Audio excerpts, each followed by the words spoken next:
The cultural conundrum. To touch the feet or not. और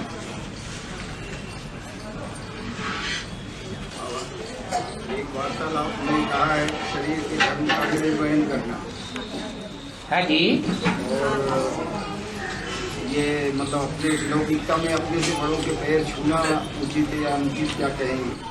Student, Baba, it is said in a discussion that you should also follow the religion of the body.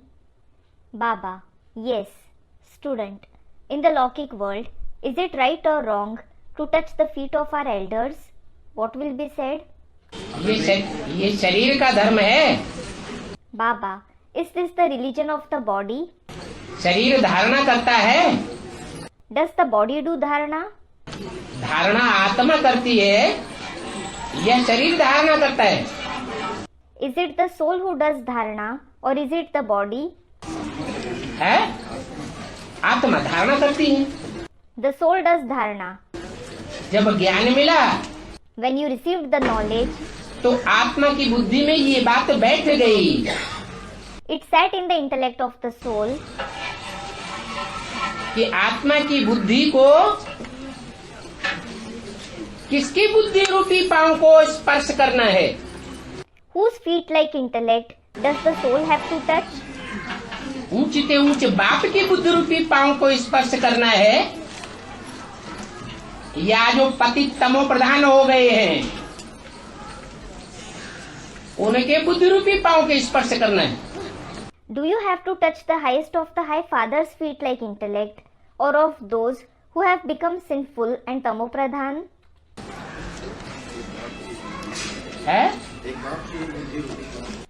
Student, the feet like intellect of the one father. उसे स्पर्श करेंगे If you touch it, तो संग के रंग से आप समान बनेंगे, बाप समान बनेंगे। by his color of the company, you will become equal to the father. नहीं तो उल्टे निर्णय लेते रहेंगे।